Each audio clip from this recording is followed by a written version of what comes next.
potential global recession and its impact to Indonesia. Perkenalkan, nama saya Yodia yang akan menjadi MC pada acara pagi hari ini. Before we begin, I would like to extend a warm welcome to the Board of Directors and Board of Commissioners of PT Bank Kebihana Indonesia or Hana Bank who join us today. Welcome to the Honorable Mr. Jongjin Park, President Director.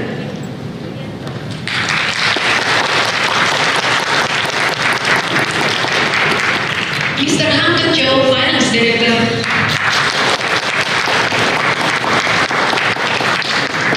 Bapak Bayu Wisnuwardana, Compliance and Legal Director.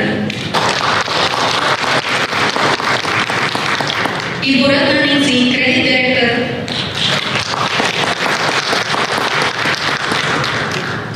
Ibu Junita Wangsanjinata, Business Director. And Bapak Anton Hermawan, Consumer Banking Director. Selamat datang juga kepada Komisaris Hana Bank yang kami hormati, Bapak Eko Rasmara, serta Bapak Dino Patijal yang sudah hadir pada acara pagi hari ini. Boleh kita berikan tepuk tangan sekali lagi untuk para direksi serta komisaris yang hadir hari ini. Pada kesempatan ini, saya juga turut mengucapkan selamat datang kepada yang terhormat Kepala Badan Kebijakan Fiskal Kementerian Keuangan Republik Indonesia, Bapak Febrio Nathan Kacaribu.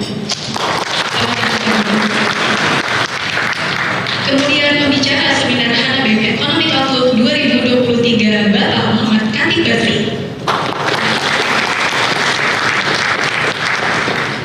Saya juga ingin menyapa yang terhormat Bapak Ibu para tamu undangan yang sudah hadir di acara pagi hari ini. Baik, boleh kita berikan tepuk tangan sekali lagi untuk para tamu undangan yang sudah hadir. Untuk membuka acara kita di pagi hari ini, kami mengundang dengan hormat Mr. Jongjin Park selaku Direktur Utama Hana Bank untuk menyampaikan salam dan sambutannya. Now we would like to invite the Honorable Mr. Jongjin Park, President Director of Hana Bank, to deliver his speech.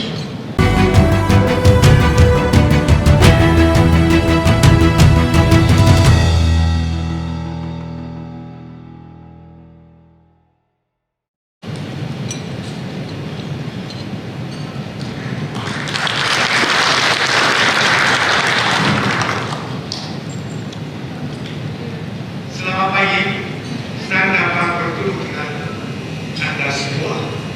Saya Bang Jongjin, CEO Hana Bank.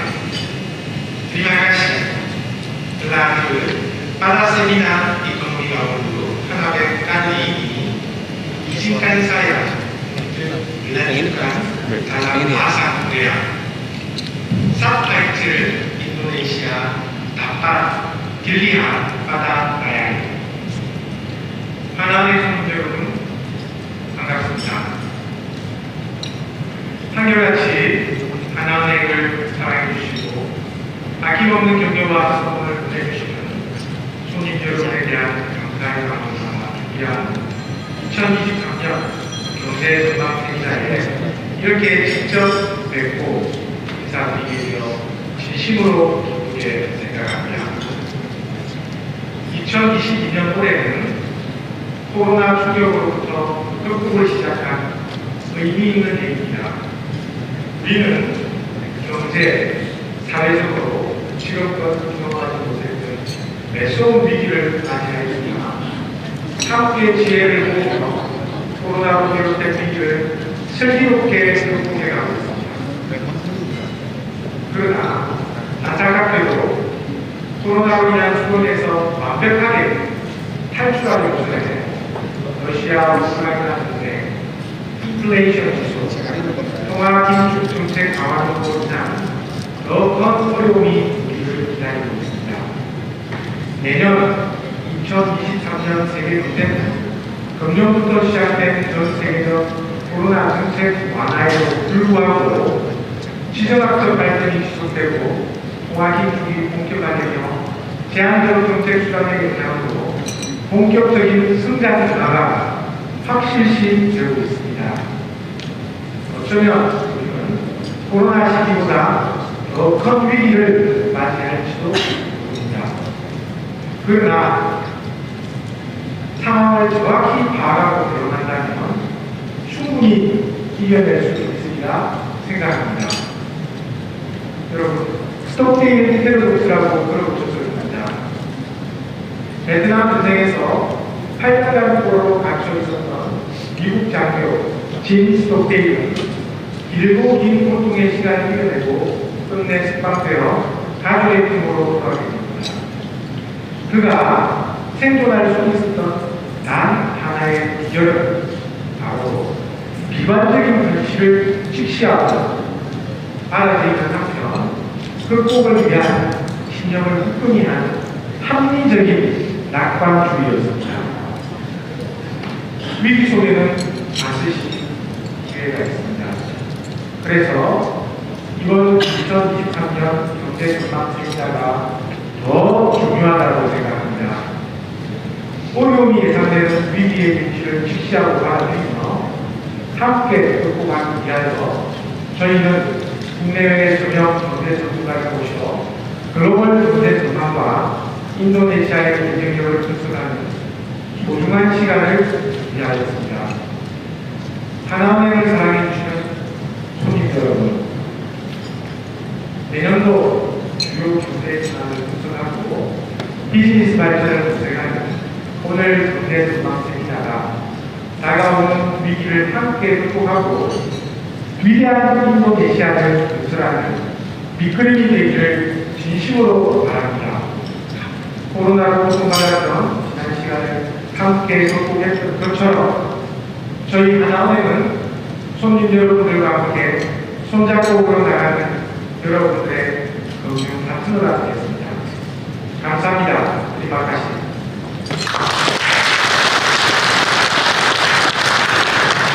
Thank you, Mr. Jody Park, for your speech.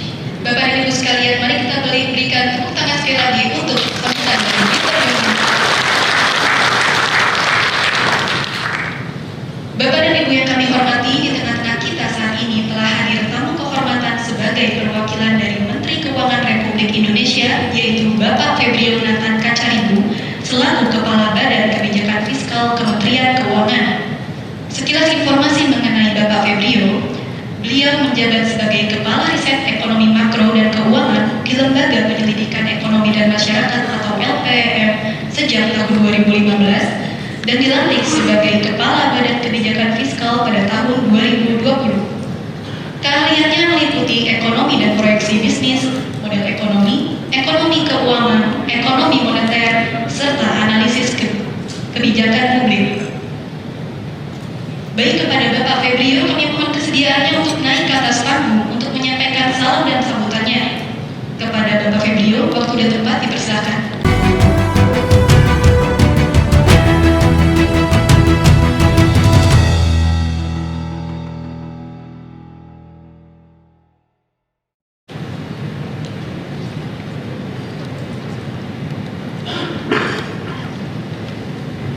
Assalamualaikum warahmatullahi wabarakatuh. Salam sejahtera bagi kita semua. Om Swastiastu, Namo Buddhaya, Salam Kebajikan. Yang saya hormati pimpinan Bank Hana Indonesia serta para hadirin berbahagia, Menteri, ada pihak Pak Menteri dan juga Pak Dino. Terima kasih untuk kesempatan yang diberikan kepada kami untuk mewakili Menteri Keuangan menyampaikan speech pada acara hari ini.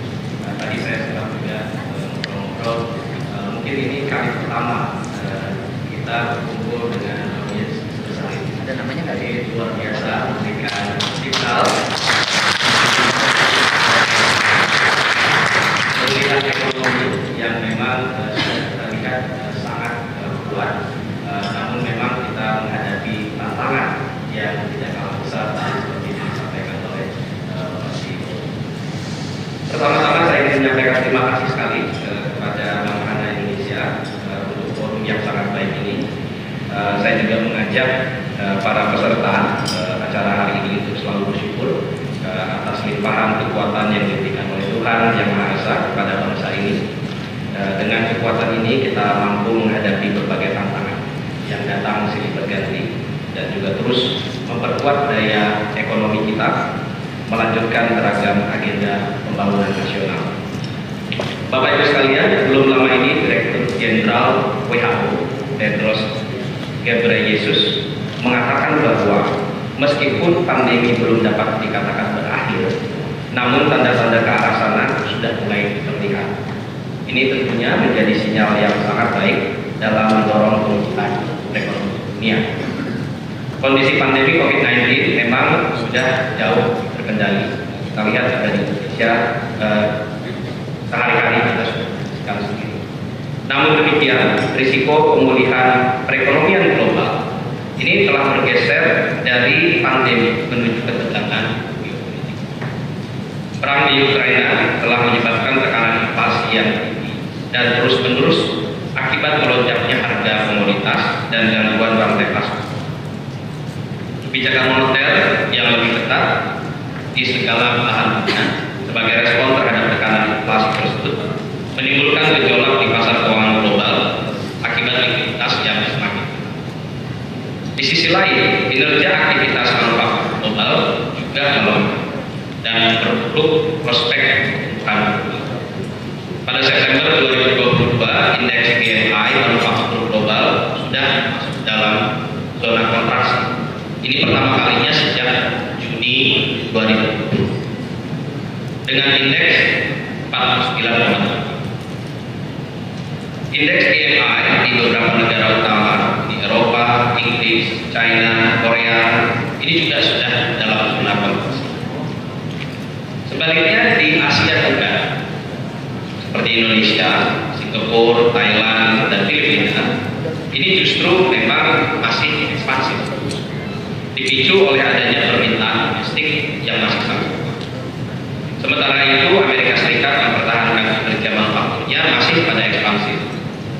Meski sedikit melebar, levelnya juga lebih rendah dari sebelumnya. Bapak Ibu sekalian, ketidakpastian dan tekanan inflasi yang tinggi ini masih akan menjadi kendala utama bagi pemulihan manufaktur, konsumsi, dan perdagangan global. Berbagai negara terus melakukan langkah pengetatan kebijakan moneter guna merespons kenaikan inflasi. Amerika, Inggris, Eropa telah secara agresif meningkatkan suku bunga kebijakan masing-masing 300 basis poin, 200 basis poin, dan 125 basis poin sejak awal tahun 2022. Dalam periode yang sama, negara berkembang juga Brasil, Meksiko, India juga telah menaikkan suku bunganya sebesar 450 basis poin, 375, 180 basis poin. Indonesia telah menaikkan suku bunga kebijakan 3 kali, masing-masing 25, 50, dan 50 basis poin dalam 3 bulan terakhir. Kebijakan kenaikan suku bunga ini akhirnya akan meningkatkan cost of fund dan memperketat likuiditas keuangan. Prospek pertumbuhan global oleh IMF sudah dipublish baru-baru ini. IMF dan OECD melaporkan bahwa prospek pertumbuhan global memang semakin suram untuk 2023. IMF merevisi turun pertumbuhan ekonomi global 0,2 percentage point dari 2,9 menjadi 2,7. Sementara itu inflasi direvisi naik dari sebesar 0,5 menjadi 8,8% secara global. Ini hampir 2 kali lipat dibandingkan tahun. Kombinasi perlambatan ekonomi global dan tekanan inflasi yang tinggi ini menimbulkan risiko yang namanya stagflasi. IMF memperkirakan sepertiga ekonomi dunia secara teknis akan mengalami resesi pada periode 2022 dan 2023. Menghadapi risiko yang lebih besar dan dalam hal kalibrasi kebijakan untuk mengatasi inflasi yang terus meningkat, dampak perang, meningkatnya utang, dan juga fragmentasi global. Ibu bapak sekalian yang kami hormati, dan di dalam negeri ceritanya sedikit berbeda. Berkat sinergi dan kerja keras semua pihak, Indonesia mampu bertahan dari berbagai pandemi COVID-19 sekaligus memulihkan perekonomian. Bahkan Indonesia menjadi salah satu negara yang dapat pulih relatif lebih cepat di antara negara-negara G20 dan ASEAN. Sejak tahun 2021, perekonomian kita sudah 1,6% di atas pre-pandemic level. Per semester 1 2022, ekonomi kita sudah 7,1% di atas pre-pandemic. Memasuki awal semester 2 2022 ini, tanda-tanda berlanjutnya pemulihan ekonomi masih terus terlihat. Kita ikuti leading indicators dari PMI manufacturer ini terus berkembang. Pertumbuhan konsumsi listrik oleh industri dan dunia usaha juga masih tinggi. Tren yang sama juga terlihat dari sisi konsumsi. Tingkat mobilitas masyarakat terus mengalami perbaikan dan penguatan. Kepercayaan diri masyarakat untuk beraktivitas di luar rumah tercermin dari meningkatnya indeks kekebalan diri. Lebih lanjut, posisi eksternal kita juga masih kuat. Ini ditandai dengan surplus pada neraca transaksi berjalan. 2021 sudah 0,3% dari PDB surplus. Tahun ini surplus neraca berjalan diperkirakan berada pada kisaran 1%. Ini terutama disumbang oleh kinerja positif dari ekspor. Hingga September 2022, neraca perdagangan kita telah mencatatkan surplus selama 29 bulan berturut-turut.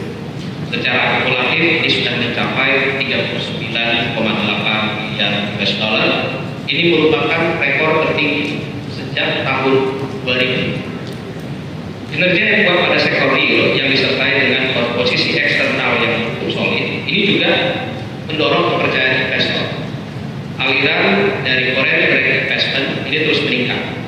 Semester 1 2022, total aliran masuk FDI sudah mencatat 310 triliun rupiah. Ini tumbuh 35% year-on-year.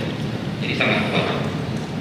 Di sisi lain, tingkat inflasi September kemarin setelah kenaikan harga BBM sebesar lebih dari 30% pertalite dan solar, inflasi kita masih terjaga di bawah 6%. Ini lebih rendah daripada yang kita perkirakan sebelumnya. Apa yang kita lakukan adalah selain melakukan kebijakan mix antara fiskal dan moneter, pemerintah pusat sampai pemerintah daerah berjibaku bekerja sama menjaga suplai dari sembako, memastikan bahan makanan tidak melonjak harganya. Sebagai contoh, beberapa bulan yang lalu harga bawang merah itu meningkat sangat banyak. 1 bulan kemudian, dengan koordinasi yang kuat antara pemerintah pusat sampai pemerintah daerah sampai tingkat kabupaten dan kota, harga bawang merah malah deflasi. Dan ini terjadi dengan banyak sekali komoditas yang memang pemerintah perhatikan secara detail. Cara kerja seperti ini memang menjadi strategi yang unik, akan tetapi sangat efektif. Banyak negara-negara jika kita berada di forum G20 mengapresiasi cara kerja pemerintah Indonesia dalam mengendalikan inflasi. Dengan demikian kita berharap walaupun gejolak dan risiko yang kita hadapi masih sangat tinggi dan sangat besar, akan tetapi APBN memang akan terus kita berdayakan sebagai shock absorber dan kerjasama pemerintah dengan segala stakeholder kita pastikan selalu menjaga daya beli masyarakat, khususnya yang miskin dan Bapak Ibu yang saya hormati, di tengah dinamika tidak pastian global ini, untuk pertumbuhan ekonomi kita 2023, pemerintah memproyeksikan dalam APBN 2023 sebesar 5,3%. Lembaga-lembaga lain seperti Bloomberg Consensus Forecast, ADB, IMF, Bank Dunia ini memproyeksikan pertumbuhan ekonomi pada tahun 2023 pada kisaran 5,0 sampai 5,3%. Pemulihan ekonomi harus semakin berkualitas. Kita ingin melihat bahwa kesejahteraan masyarakat melalui kebijakan perlindungan sosial itu tetap kuat. Pada akhirnya ini juga menjaga daya beli masyarakat dan menjaga tren dari konsumsi dan juga akan menjaga tren dari pemulihan ekonomi. Berkurangnya tekanan harga komoditas yang kita antisipasi di tahun 2023 serta pengendalian inflasi yang tadi sudah disampaikan diharapkan akan bisa menjaga inflasi kita di 3% plus minus 1 di tahun 2023. Daya beli masyarakat memang jadi fokus utama dari pemerintah. Akselerasi transformasi ekonomi juga tetap berperan penting dalam mendorong pertumbuhan ekonomi. Komponen investasi pada sisi pengeluaran serta sektor manufaktur dan perdagangan akan memainkan peranan penting. Pemerintah mendorong berbagai sumber pertumbuhan potensial seperti industri bernilai tambah tinggi, adopsi teknologi informasi dan digital, pengembangan ekonomi hijau, dan penguatan energi baru terbarukan. Juga termasuk food estate dalam konteks kita menjaga ketahanan pangan, dalam konteks kita menghadapi risiko yang masih cukup tinggi di tahun 2023. Pengembangan sumber pertumbuhan ekonomi potensial ini diharapkan akan meningkatkan daya tarik investasi, terus mendorong daya saing ekspor, memperluas lapangan kerja baru, dan Bapak Ibu sekalian, risiko dan ketidakpastian global tidak boleh membuat kita pesimistis. Dalam 8 tahun terakhir, kita telah memupuk modal penting untuk menciptakan ekosistem pembangunan yang kondusif, pembangunan infrastruktur yang masif, perbaikan kualitas sumber daya manusia, dan penyederhanaan aturan usaha dan berinvestasi. Ini semua merupakan kunci untuk memperkuat fondasi perekonomian nasional untuk dapat terus tumbuh tinggi di masa depan.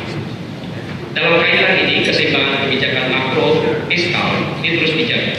Dengan ruang kapasitas fiskal yang ada, APBN akan terus menjadi instrumen yang kredibel dan sehat sebagai instrumen utama mengungkit perekonomian di tengah kondisi yang penuh kepastian.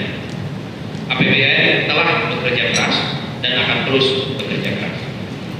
Pada tahun 2023, berbagai tantangan diperkirakan masih akan kita hadapi, maka dalam konteks ini pemerintah mengambil strategi untuk memfokuskan APBN 2023 pada agenda-agenda utama. Pertama, dan adalah fokus beberapa tahun terakhir adalah SDM unggul, produktif dan inovatif. Kedua, akselerasi pembangunan infrastruktur, khususnya pembangunan infrastruktur di bidang energi, pangan, konektivitas, dan ICT.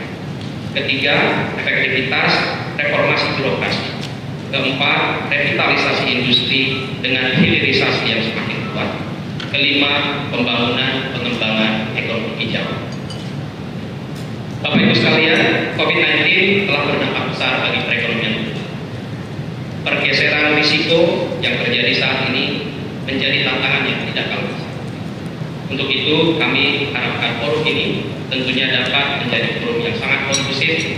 Kita bisa melihat, analisis, dan juga memperhatikan peluang-peluang yang dapat kita ambil, memitigasi tantangan, dan menggali peluang khususnya yang perbankan ke depan, supaya lebih bisa berperan kuat dan berkontribusi dalam mempercepat pemulihan ekonomi dan memberikan dukungan yang kuat bagi pertumbuhan ekonomi tidak hanya dalam jangka pendek tapi juga dalam jangka panjang. Demikian sambutan saya atas perhatian dan kesempatan yang diberikan. Kami mengucapkan terima kasih. Wassalamualaikum warahmatullahi wabarakatuh. Terima kasih Pak Febrio atas sambutannya. Kepada Pak Febrio dimohon kesediaannya untuk tetap berada di atas panggung sebagai ucapan terima kasih dari Hana Bank. Mr. Jongjin Park selaku Direktur Utama akan memberikan apresiasi kepada Bapak yang akan dilanjutkan dengan sesi foto bersama. Now we would like to invite President Director of Hana Bank to deliver token of appreciation to Mr. Febrio following by photo opportunity.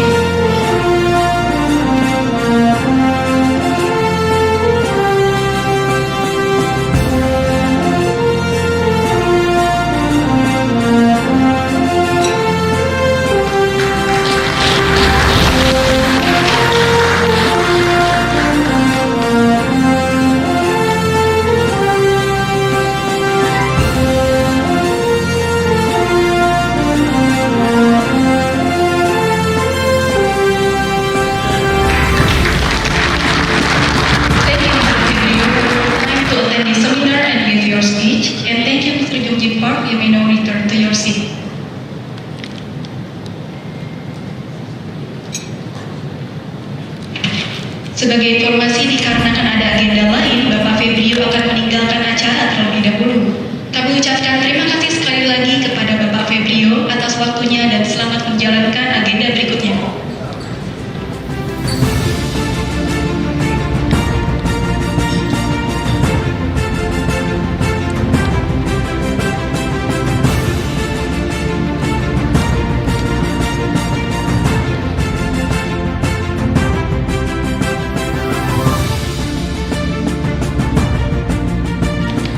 Bapak dan Ibu yang kami hormati, kita telah mendengarkan sambutan dari Mr. Yongjin Park dan juga Bapak Febrio.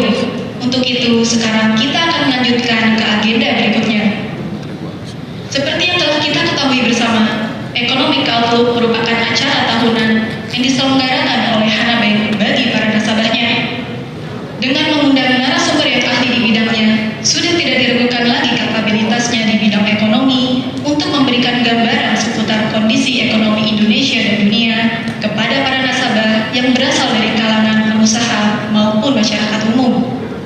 Tahun ini, Hana Bank kembali mengundang seorang ekonom senior Indonesia yang sudah tidak asing lagi di telinga kita. Beliau adalah mantan Menteri Keuangan Indonesia. Beliau pernah menjabat sebagai Ketua Dewan Koordinasi Penanaman Modal Indonesia, Wakil Ketua Komite Ekonomi Nasional Presiden Indonesia, serta Profesor Tamu Kehormatan di Tikyandi Universitas Nasional Australia. Keahliannya meliputi perdagangan internasional, ekonomi makro, dan ekonomi politik. Beliau juga merupakan anggota Dewan Penasihat Bank Dunia tentang gender dan pembangunan, anggota Kelompok Nasional Penasihat Regional Asia Pasifik dari Dana Moneter Internasional atau IMF, serta anggota kelompok ahli perdagangan tingkat tinggi yang diketuai bersama oleh Jagdish Bakwati dan Peter Sutherland. Baik tanpa menunggu lebih lama lagi, mari kita sambut narasumber Hana Bank Economic Outlook 2023 dengan tema Potential Global Recession and its Impact to Indonesia. Dengan hormat kami persilakan Bapak Muhammad Khatib Basri untuk naik ke atas panggung dan memberikan pemaparannya. Waktu dan tempat kami persilakan.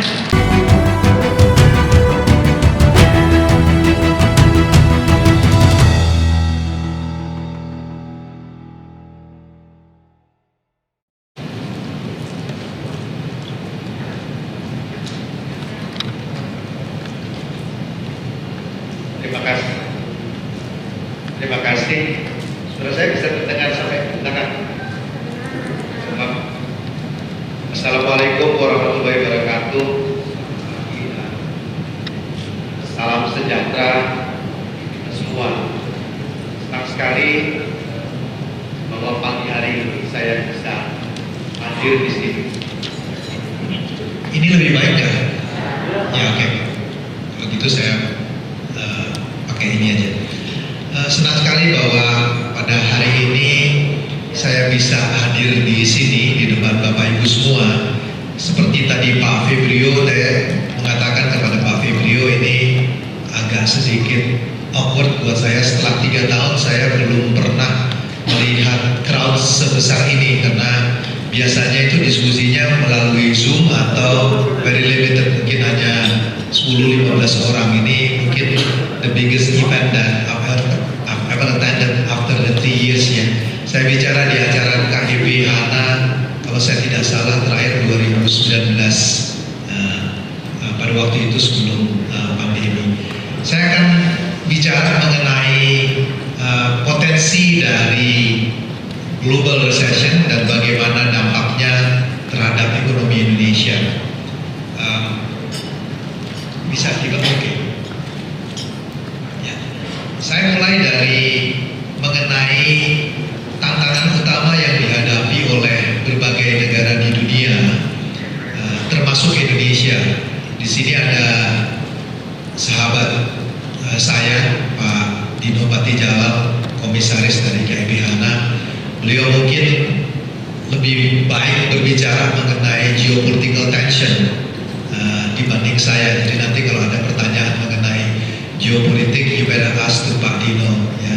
He will provide a very good answer, much better answer than me. Tetapi yang saya mau katakan di sini adalah ada 2 isu besar yang dihadapi berbagai negara di dunia.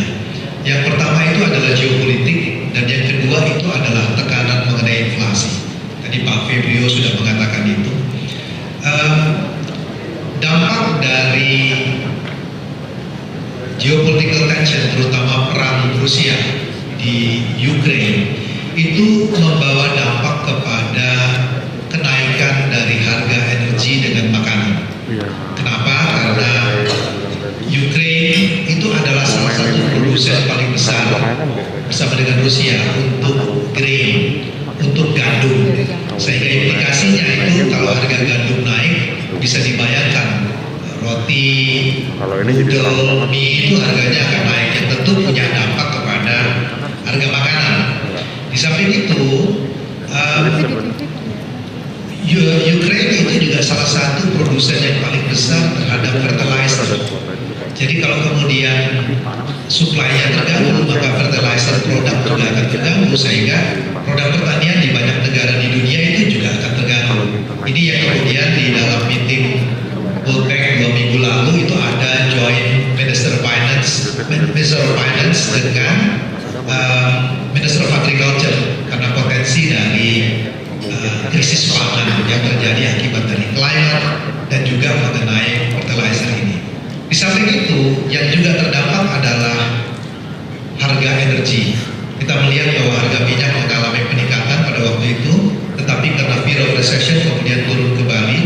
Tetapi yang sangat signifikan itu dampaknya adalah pada Eropa. Kenapa?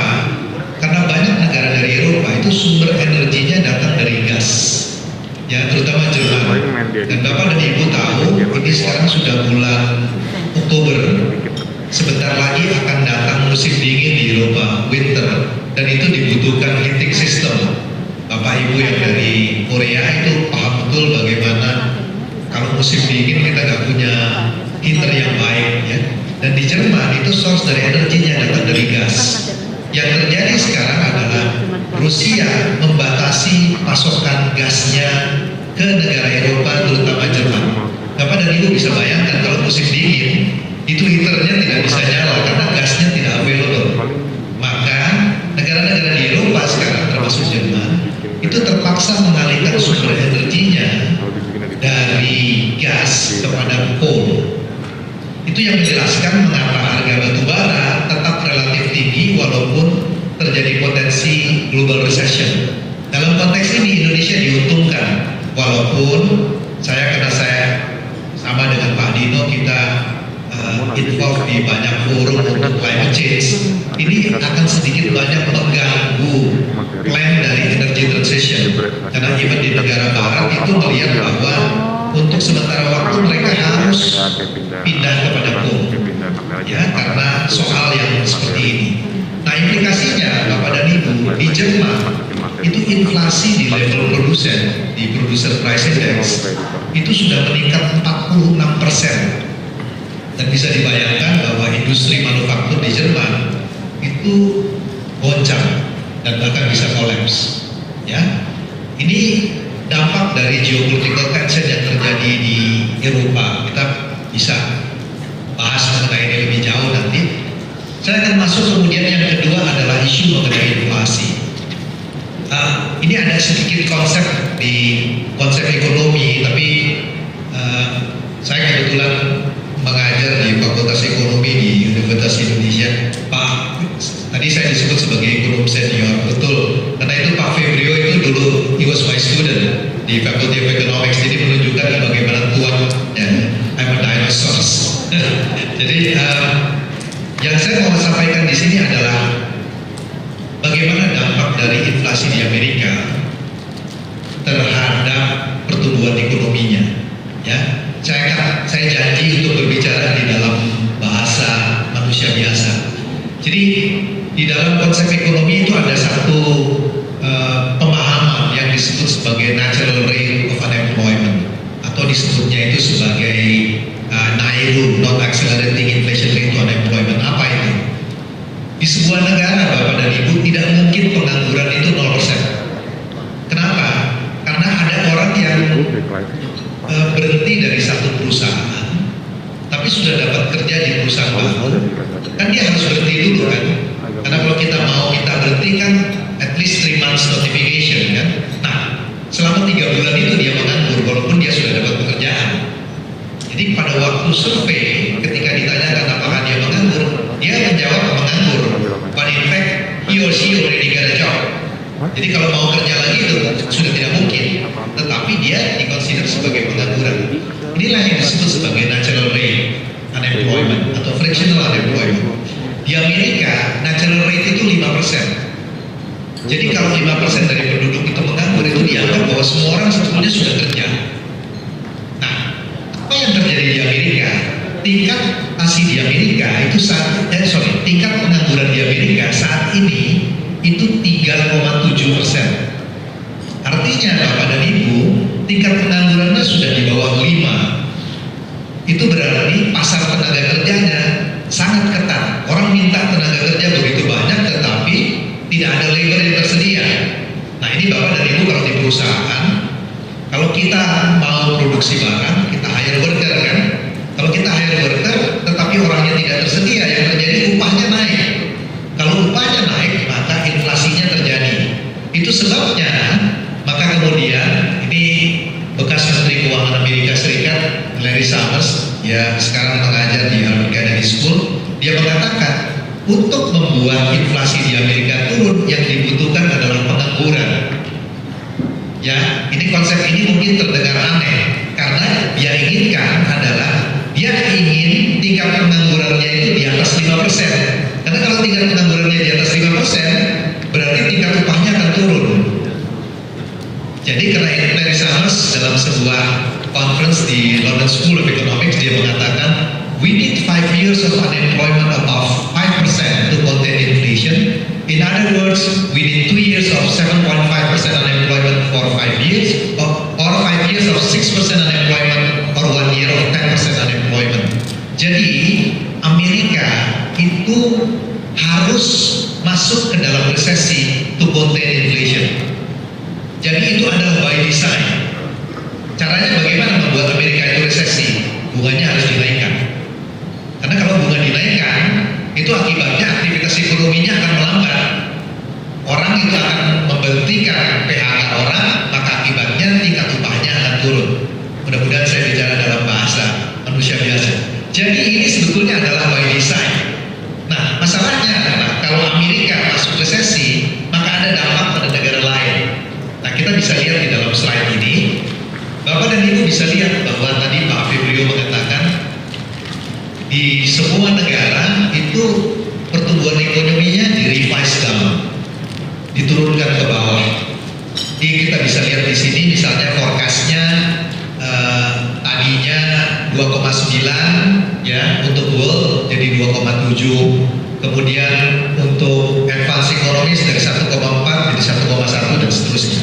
Jadi kita melihat bahwa akibat dari Jerman tadi mengalami perlambatan, mungkin masuk resesi, Amerika harus mengalami resesi, maka global ekonomi akan slow down. Kalau global ekonomi akan slow down, Bapak dan Ibu, maka implikasinya apa? Kebutuhan terhadap energi akan menurun. Karena kalau produksinya turun, kita nggak butuh energi kan? Nah, salah satu energi itu datang dari dua.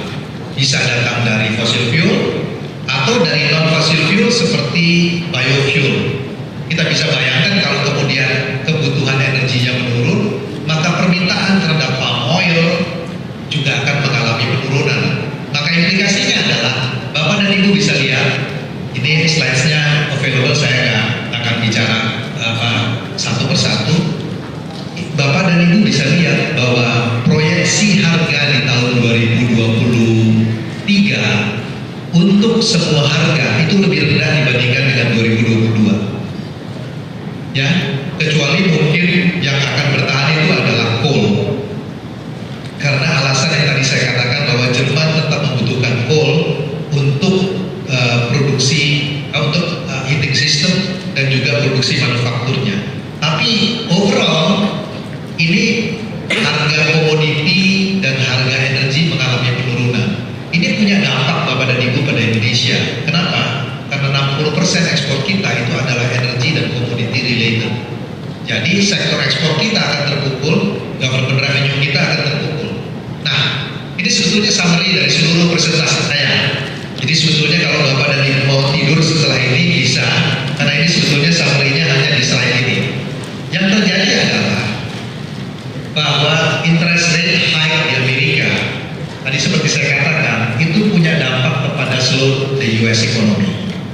Ya, kalau US economy slow down, maka bersama dengan supply shock di Jerman akibat tadi krisis energi akan terjadi slowdown dari global economy.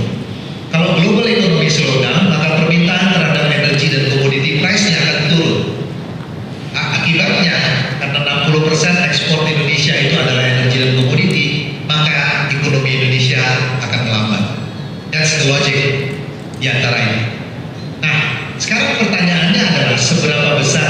ekonomi Indonesia akan melambat? Apakah kita akan masuk ke dalam resesi? Saya bisa salah, tetapi menurut saya probabilitas Indonesia masuk resesi itu relatif kecil. Mengapa? Maaf kalau ini tidak politically correct, tetapi ini mungkin analogi yang paling sederhana. Cara terbaik untuk menghindari perceraian adalah tidak menikah. Itu 100% guaranteed. Ya, cara terbaik untuk tidak terdampak pada global adalah tidak terintegrasi pada global. Tentu itu nggak mungkin. Nah, karena itu dampak dari slowdown dari global ekonomi, energi, commodity prices terhadap ekonomi Indonesia tergantung seberapa terbuka ekonomi Indonesia.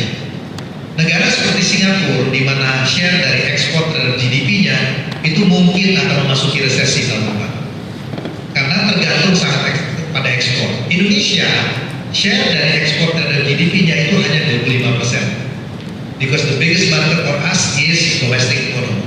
Kalau Bapak dan Ibu tanya sama saya, apakah ini by design? Jawabannya enggak.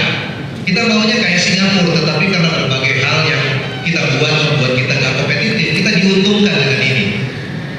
The other side of the coin, nanti ketika global recovery terjadi, Singapura akan recover dengan sangat cepat, Indonesia akan tertinggal di belakang. Ini yang menjelaskan mengapa pada waktu COVID itu kontraksi kita hanya minus 2,1, tetapi Singapura minus 13. Tetapi pada waktu pandemi dianggap mulai berakhir, global recovery terjadi, Indonesia tahun 2021 hanya tumbuh 3,9, Singapura double digit. Jadi ini kembali lagi, this is two sides of coin ya, yang untuk menjelaskan. Karena itu saya mengatakan bahwa dampak dari slowdown dari global itu relatively limited terhadap ekonomi Indonesia. Nah, saya mau kalau kemudian eksternalnya ada isu, bagaimana dengan domestik? Kan fokusnya harus pada domestik. Masalahnya begini, kalau US itu menaikkan tingkat bunga, maka bank itu lebih tertarik untuk menempatkan uangnya di dalam US dollar ketimbang di dalam rupiah. Maka mau tidak mau, Bank Indonesia itu harus menaikkan bunga juga. Tetapi yang terjadi beberapa minggu lalu, itu parity atau the difference between the Fed fund rate dengan Bank Indonesia rate itu was the lowest in our history. Jadi orang kemudian melihat, ngapain saya taruh uang di dalam rupiah? Kalau US dollar itu sekarang Bapak, saya bukan, I don't want to encourage you on this, don't get me wrong. Sekarang Bapak dan Ibu kalau taruh US dollar di Singapura berapa? 3,75. If you put US dollar here in Indonesia is berapa? I don't know, 0.25 or something. Ya kan? Itu yang kemudian encourage orang untuk satu, pindah dari rupiah kepada US dollar, kemudian juga capital outflow. Ini yang terjadi, yang kemudian menjelaskan mengapa rupiah kita mengalami depresiasi di dalam beberapa minggu terakhir. Untuk mengatasi ini, maka Bank Indonesia juga harus meningkatkan bunganya. Kalau tidak, rupiahnya akan tertekan. Nah, pada saat yang sama tadi Pak Febrio mengatakan bahwa inflasinya harus dikendalikan. Ya, salah satunya adalah dengan meningkatkan bunga. Kalau bunga naik, Bapak dan Ibu, for those two reasons, karena interest rate high di Amerika dan upaya mengatasi inflasi, maka implikasinya adalah investment dengan consumption-nya akan terpukul. This will have an impact on the slowdown of the Indonesian economy. Ya, kalau itu opsinya, kalau moneternya itu tightening, maka isunya itu adalah fiskal mestinya. Logically, kalau saya ditanya apa yang mesti dilakukan, fiskalnya harus countercyclical supaya bisa mendorong growth. Ya, tadi Pak Febrio mengatakan perlindungan sosial dan macam-macam. Masalahnya, ini revenue dari pemerintah itu turun akibat energi dan commodity price-nya drop. Pada saat yang sama, kita membuat target tahun depan defisit fiskalnya di bawah 3%. Kembali lagi, 2.6. So, I'm talking about balance sheet. You can imagine on the revenue side, your revenue drop. At the same time, you set the bottom line will be less than 3%. Dan the implication is, Bapak dan Ibu harus cut spendingnya. Maka yang terjadi ini yang menjelaskan mengapa pertumbuhan dari pengeluaran pemerintah 2 kuartal terakhir itu sudah negatif. Karena kita mau mencoba defisitnya di bawah 3%. Apa implikasinya Bapak dan Ibu? Yang terjadi adalah fiscal consolidation. Instead of fiscal expansion, yang terjadi adalah contractionary fiscal. Dengan gambaran seperti ini, maka pertumbuhan ekonomi Indonesia itu akan melambat. Tetapi saya tidak menganggap atau probabilitas masuk kepada resesi itu kecil. Bedanya resesi itu adalah pertumbuhan negatif itu consecutive quarters. Jadi kalau misalnya GDP 100, tahun depan jadi 90, itu resesi. Ya, tetapi kalau 100 kemudian jadi 101, tetap naik. It's a positive growth, it's not recession, it's slowing down. Ya, nah, oke. Ini saya sudah cerita semua tadi, jadi nanti kita bisa punya waktu lebih banyak untuk Q&A kalau ada pertanyaan. Nomor 1 dan nomor 2 saya sudah bahas. Jadi saya nggak akan surprise kalau Malaysia itu akan will be affected dibanding Indonesia, Taiwan, even Korea. Ya, because your share of export to GDP is much higher than us, or Singapore. Nah, saya mau masuk kepada poin yang ketiga. Ini selalu pertanyaan yang diajukan ke saya, dan saya terus terang saya nggak tahu jawabannya. Pertanyaannya selalu adalah, Pak, berapa exchange rate di tahun 2023? Ya, saya nggak tahu Bapak dan Ibu mungkin akan tanya itu juga, tetapi sebelum Bapak dan Ibu tanya, saya memberikan jawaban. Kalau ada ekonom yang bisa melakukan prediksi mengenai berapa level exchange rate, itu hanya menunjukkan he or she has sense of humor. Karena pasti salah. No one can make a prediction mengenai exchange rate. Tetapi yang bisa dilakukan adalah memberikan guidance mengenai direction, but not the level. Nah, saya mau bicara, pertanyaannya adalah apakah strong dollar ini akan continue? Jawaban saya ya. Karena 3 alasan. 1, walaupun Amerika itu berpotensi masuk ke dalam resesi, tetapi pertumbuhan ekonominya relatif lebih baik dibandingkan berbagai negara di Eropa. Lihat Inggris sekarang dengan berbagai krisis politik dan ekonominya, ya sekarang US dollar itu parity kepada pound, kepada euro. Kalau Bapak dan Ibu lihat Japanese yen itu depresiasinya hampir 20% saya kira. If you're talking mengenai Malaysian ringgit itu sekitar 15%. Ya, Indonesia itu depresiasinya sekitar 9%, relatif lumayan sebetulnya. Di dalam kondisi ini, kalau rupiah kita terlalu strong, maka ekspor kita juga tidak kompetitif, sehingga pressure terhadap depresiasi rupiah pasti akan terjadi. Nah, yang kedua adalah, ini saya juga ketika lihat datanya baru agak terkejut. Di luar dugaan saya, Amerika itu adalah net exporter untuk komoditi dengan energi saat ini. Jadi bisa dibayangkan kalau harga energi dan komoditinya masih relatif naik, maka Amerika itu diuntungkan. Terms of trade-nya naik, strong dollar. Nomor 3 adalah dengan interest rate high itu akan menarik modal kembali ke US to buy the 10 years treasury bills. That's explain why this strong dollar will continue. Dengan situasi itu, Bapak dan Ibu, mungkin kita akan berhadapan dengan posisi pelemahan rupiah yang masih akan terjadi. Ya, pertanyaannya adalah seberapa besar? Mungkin saya katakan dampaknya tidak akan seberat tahun 2013. Nanti saya akan jelaskan. Ya, karena share dari foreign ownership kita relatif kecil. Jadi tadi sebelum naik saya cek di Bloomberg mengenai, karena saya nggak tahu prediksinya. Tapi kalau Bapak dan Ibu beli US dollar 12 bulan dari sekarang, setahun dari sekarang, di non-delivery forward, jadi beli forward trade, as of this morning, itu 15.909, 12 bulan dari sekarang. Sekarang itu per hari ini 15.600 sekian. Jadi selama 12 bulan itu mungkin hanya 300. Itu yang menunjukkan bahwa depresiasi terjadi, but not much. Ya, jadi dengan kondisi seperti itu. Tapi ada implikasi yang Bapak dan Ibu dan perbankan harus lihat dengan hati-hati, yang disebut sebagai balance sheet effect. Apa itu balance sheet effect? 1, dari segi perusahaan, pelemahan dolar itu berarti capex, capital expenditure-nya jadi mahal. Karena kan beli barang modalnya di dalam US dollar. Ini tentu akan berpengaruh kepada eskalasi cost dari proyek Bapak dan Ibu. Ya, pada saat sama, kalau misalnya company-nya borrow in US dollar, itu berarti interest payment-nya akibat dari kenaikan bunga dan juga pelemahan rupiah akan menjadi lebih mahal. Sehingga your portion, ya, your space to do an investment pasti akan mengalami penurunan. Itu satu.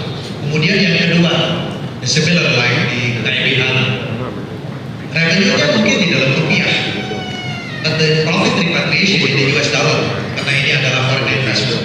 The implication is, ya saya belum cek mengenai Korean won.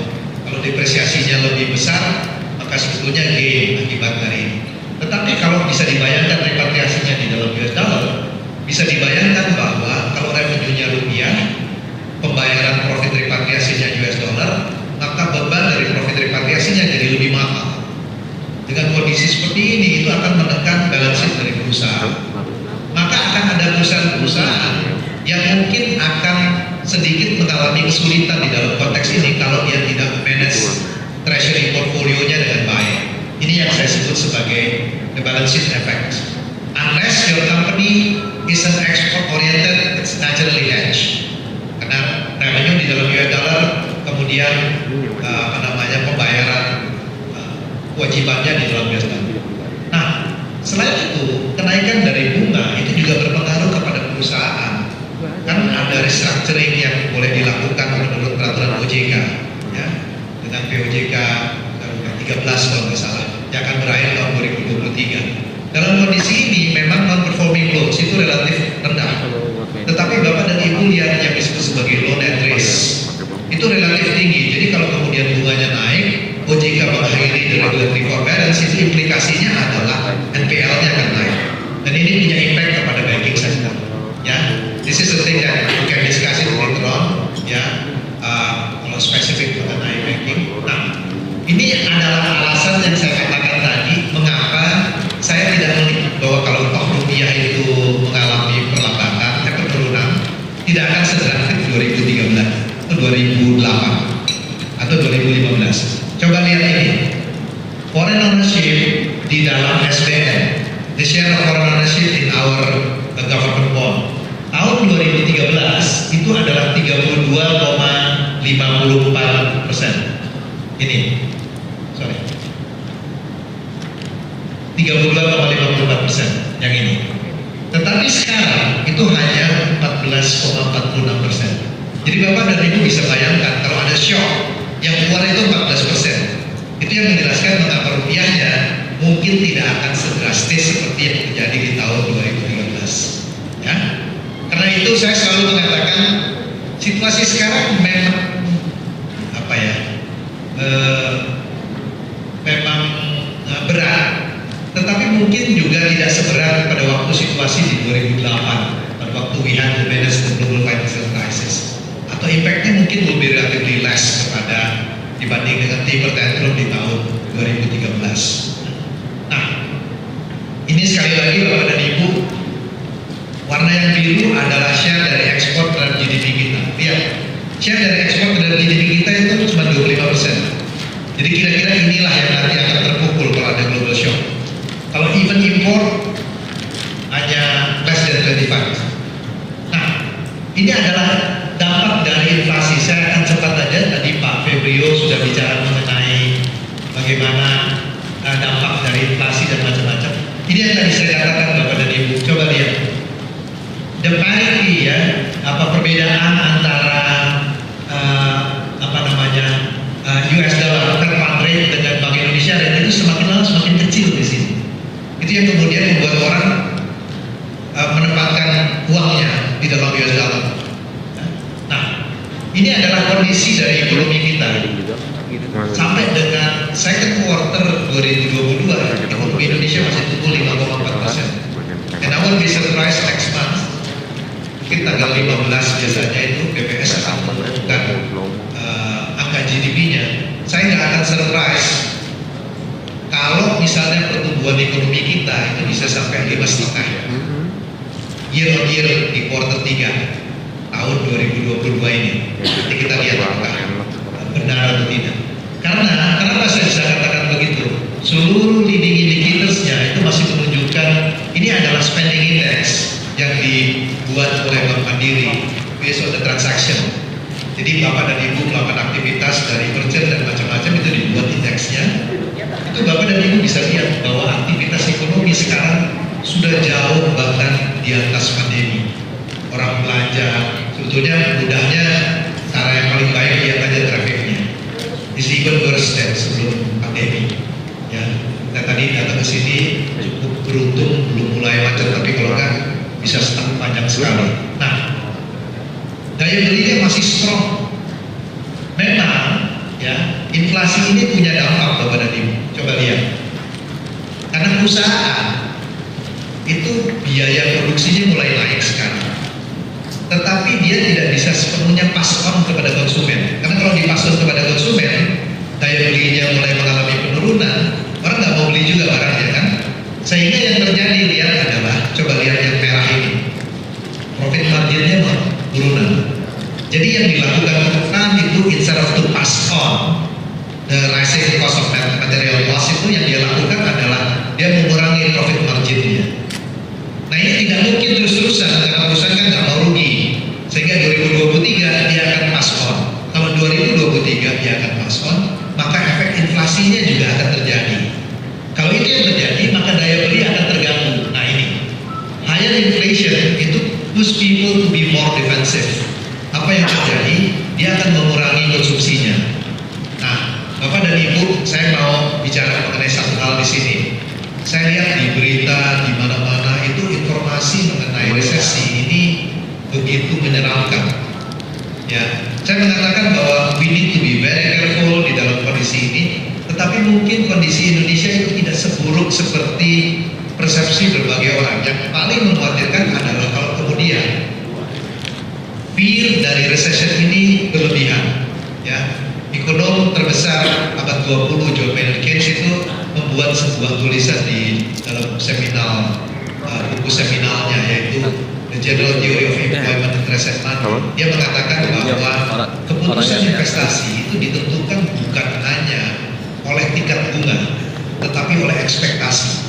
Kalau semua orang di dalam ruangan ini berpikir bahwa resesi akan terjadi, maka logical implication-nya adalah Bapak dan Ibu akan menurunkan investasinya. Walaupun bunganya rendah, tapi bisnis nggak jalan. Kalau investasinya turun, maka pertumbuhan ekonominya akan melambat. Kalau pertumbuhan ekonominya akan melambat, maka orang akan menurunkan lagi investasinya. Terjadilah yang disebut sebagai back cost effect. That's exactly what happened di tahun 1930 ketika Great Depression itu terjadi. Karena itu, Keynes berbeda dengan cara dari nenek moyang kita yang mengatakan bahwa hemat pangkal kaya. Keynes mengatakan kalau mau menyelamatkan ekonomi, belanjalah sebanyak-banyaknya. Karena kalau belanja itu dilakukan, yang terjadi orang spend money, akan ada permintaan. Kalau permintaan terjadi, produksi terjadi. Kalau produksi terjadi, dia akan borrow money from bank. Kalau dia akan, maka aktivitas ekonominya akan jalan. Karena itu tapi Keynes mengatakan, masalahnya sektor dengan rumah tangga itu nggak punya uang, they don't want to spend money. Maka apa ya, siapa yang harus belanja? Yang harus belanja adalah government. Itu tadi saya sudah mengenai mengapa fiscal expansion itu penting. Caranya adalah dengan apa? Diberikanlah uang untuk kelompok vulnerable groups dalam bentuk BLT. Ini yang kita lakukan 2013, 2008, 2005. Ya, cash transfer itu is the most effective policy. Dan itu akhirnya terbukti pada waktu COVID, hal itu yang juga dijalankan.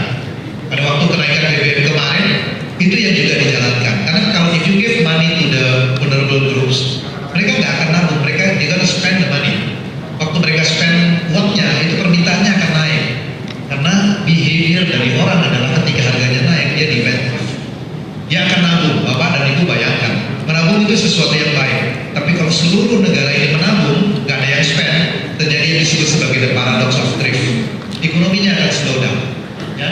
Nah, ini impact dari consumption terhadap purchasing power, ya memang sudah mulai decline. Tetapi kalau kemudian fear of recession-nya terus terjadi, maka pola ini akan terus slow down. Maka saya katakan to keep optimism apa masih terjadi itu sangat penting. Sehingga guidance yang selalu mengatakan ini bahaya sekali, to some extent it is important untuk membuat kita hati-hati. Tetapi juga tidak boleh itu terlalu over, ya, yang kemudian membuat kehilangan ekspektasi ke depan. Nah ini saya bicara mengenai banking kredit, Bapak dan Ibu bisa lihat masih relatif tinggi. Ya, yang menarik coba lihat ini untuk tingkat tabungan growth by kategori ya agak sedikit mengalami penurunan dibanding dengan beberapa tahun terakhir, tetapi sudah mulai naik ya. Kelihatan bahwa dari kredit growth-nya sudah mulai mengalami peningkatan. Coba lihat sebelah sana merah, ini consumption growth-nya sudah mulai hijau di sini ya. So sebetulnya tren dari ekonominya sudah mulai kembali. Nah ini this will be my ada 2 slide terakhir mengenai satu policy choice-nya. Tadi saya katakan bahwa fiskal ya, karena pemerintah itu nggak bisa membiayai revenue-nya turun, kemudian dia harus pilih mana yang dia harus biayai. My suggestion is, Pak Febrio, saya sudah nggak ada di sini. Pemerintah itu harus bisa membedakan mana yang harus dan mana yang ingin. At this moment, we need to focus on something that kita harus memang spend uang di situ. Tetapi untuk yang ingin itu mungkin bisa di-delay beberapa waktu. I'm not saying that we need to cancel the project, tetapi mungkin postponing sampai situasinya relatif baik. Kalau Bapak dan Ibu tanya mana yang harus urgent or priorities, my answer is to protect the vulnerable groups, to ensure the purchasing power is there. Bentuknya apa? BLT, PKH, conditional cash transfer, support kepada UMKM dan lain-lain. Nah, sebetulnya kita butuh fiscal expansion tapi roadnya nggak ada, ya. Sehingga yang terjadi, Bapak dan Ibu, yang menurut saya itu adalah policy mix. Bank Indonesia akan terus menaikkan bunga, kemudian Bapak dan Ibu akan melihat pelemahan rupiah, ya. Bank Indonesia tidak akan pegging the level dan smoothing the volatility, dan kemudian ada tightening dari segi fiskal. Nah, dalam konteks ini sebetulnya prioritas menjadi sangat penting dan quality of spending. Spending itu gimana? Kalau kita ada proyek, pertanyaannya adalah sekarang, apakah harus sebesar ini? Itu yang harus jadi prioritas. Nah, ini adalah kondisi fiskal kita. Coba Bapak dan Ibu bisa lihat, total revenue kita itu hanya 11% dari GDP, tax ratio-nya hanya 9, ya. Kalau defisitnya mau 2,6, 2,9, maka total spending-nya hanya bisa 13,8% growth-nya dari GDP. Bandingkan dengan 2020 yang 16, 2021 16, 2022 15, Bapak dan Ibu bisa lihat total spending-nya makin kecil kan terhadap GDP. Itu yang saya sebut sebagai contraction. Padahal mestinya ini belanjanya dipompa, tapi karena kita mau kejar target defisitnya di bawah 3%, nggak mungkin bisa dilakukan. Maka prioritas spending menjadi penting. Nah, ini adalah proyeksi di tahun 2023. Even the most pessimistic scenario dari OECD, itu Indonesia masih tumbuh 4,8%. It's not recession. Tadi Pak Febrio menyebut World Bank dengan IMF di 5%. So with that note, saya bisa mengatakan bahwa Indonesia, kita harus berhati-hati. Tahun 2023 adalah tahun yang tidak mudah, but it doesn't mean that Indonesia akan masuk ke dalam resesi. Kalau saya mau bikin perbandingan dengan negara lain, saya harus mengatakan Indonesia is maybe one of the least unattractive countries in the world. Not because we are doing great, but because the other part of the world are in trouble. Saya stop di sini. Terima kasih.